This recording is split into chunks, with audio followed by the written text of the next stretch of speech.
네, 여러분들 안녕하세요. 애널리스트 평경장입니다. 지난 영상이 반응도 좋았고 차트도 그대로 실현이 돼서 이어서 촬영하게 되었습니다. 역시나 문제가 되는 건 도미넌스가 되겠죠. 최근자 도미넌스 상태입니다. 이 고점을 올려준 걸 볼 수가 있고 일본 캔들로 보고 있어서 이게 한 일주일치에 해당하는데요. 문제가 되는 건 도미넌스 자체가 아니라 이때 차트 상태입니다. 저가를 내리면서 이 하락 추세를 나타내는 시기에 도미넌스가 같이 하락한 것으로 보입니다. 그래서 해당 문제를 지난 영상에서는 약세장 하락 패턴이니까 주의하라는 언급을 했었습니다. 이럴 때 거래대금이 돌지 않고 안전한 자산으로 옮겨진다라는 의미가 있었죠. 그래서 점선 부근이 비트코인이 약세 고점을 밟고요. 그 다음에 하락하던 이 고점을 나타내던 시기인데 이때 실제 차트는 내려갔지만 도미넌스는 올라가는 꼴이 되면서 그래서 나왔던 장이 19년대 하락장입니다. 하락 채널을 유지하고요. 변동성도 있는 장이지만 결론적으로는 긴 기간 하락을 하면서 좀 안 좋은 장이 펼쳐졌습니다. 자, 그리고 지금부터는 현재 장에 대한 브리핑을 할 텐데요. 이때 들어가야 되는 게 이더리움의 내용입니다. 그래서 간단하게 이더리움만 살펴보고 방금 말씀드렸던 자료 이어서 가도록 하겠습니다. 이더리움의 차트는 현재 저가를 갱신한 상태입니다. 그래서 2-3개월 동안 차트를 보게 되면요. 저가는 크게 안 건드렸었거든요.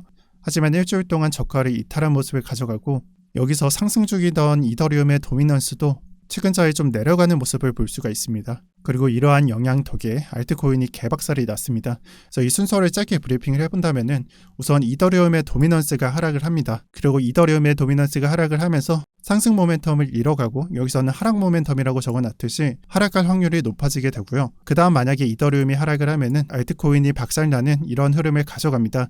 여기서 문제는 이더리움의 도미넌스 하락이 확대를 했을 때는 좀 크게 느껴지지만 큰 그림에서 본다면은 이더리움의 도미넌스랑 최근에 벌어졌던 도미넌스의 하락은 그렇게 크지 않다라는 부분인 건데요. 이번 장에서 알트코인들이 많이 하락한 이유가 비트코인의 저점 갱신도 있었고 이더리움의 도미넌스 하락이 동시에 나와서 그런 하락이 발생했었는데 결과를 놓고 보니까 이더리움의 도미넌스 하락은 그렇게 크지 않았습니다. 그럼 만약에 이런 생각을 해볼 수가 있겠죠. 지금 보고 있는 그림에서 이더리움의 도미넌스가 더욱 하락을 한다면 더욱 하락을 해서 이 모멘텀, 이 순서를 이어간다면 알트들은 어떻게 될까? 기대할 만큼 내려간다라고 저는 말씀드리고 싶습니다. 그래서 처음 보는 그림인 만큼 제가 다시 설명을 하자면 제가 매번 관점 영상을 올릴 때 이런 말들이 좀 나오는데요. 과연 당신이 보고 있는 그림이 제대로 나올까요? 이런 반응이 좀 나옵니다. 저는 여기서 지금이 시작점이라고 볼 수 있다. 그래서 한번 열리게 되면은 막을 수가 없다라고 말씀드리겠습니다. 그리고 이더리움 짧게 마치고 도미넌스 이어가도록 하겠습니다.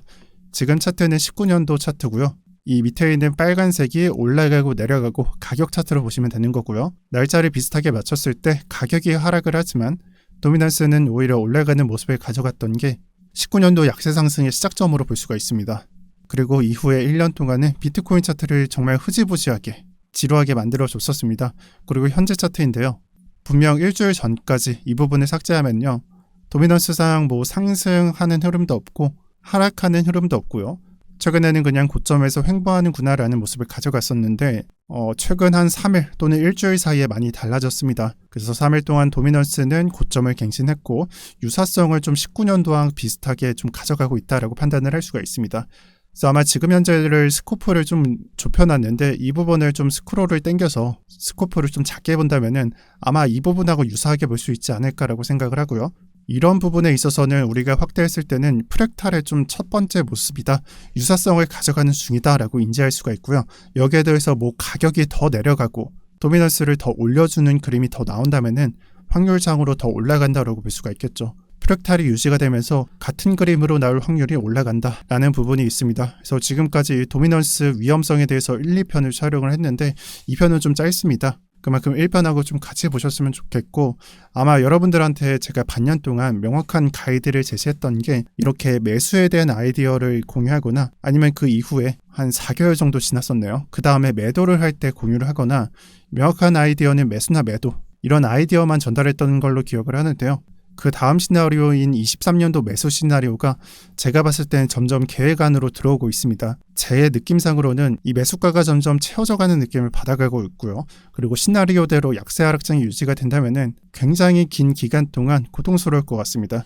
이 기간은요, 1년이라는 기간은 결코 짧은 게 아니기 때문입니다. 제가 이런 약세 하락 구간 정말 죽어있는 장에서 우스갯소리로 카톡방에 야사만 올라오고 코인 얘기는 안 올라오고 일상 얘기만 올라온다 그런 것들을 말씀을 드렸었는데 그걸 두 눈으로 여러분들께서 목격할 수 있을 것 같고요. 그리고 지금 현재도 거래 대금은 말도 안 되게 줄어들어 있습니다. 더욱이나 업계 1위 바이낸스는 망한다는 소리조차 듣고 있죠. 그리고 마지막으로 반복드리지만 저는 여러분들의 멘탈 케어해주는 사람이 아닙니다.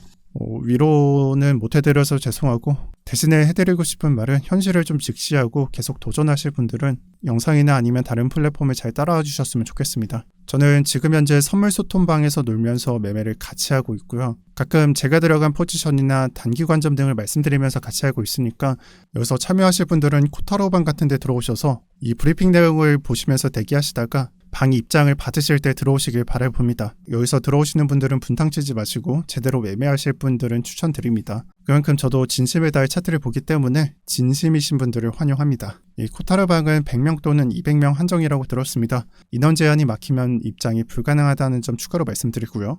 영상 설명 하단 참고해 보시기 바랍니다. 오늘도 평경장이었고요. 시청 감사드립니다. 댓글로 화이팅 한번 해주시면 감사하겠습니다.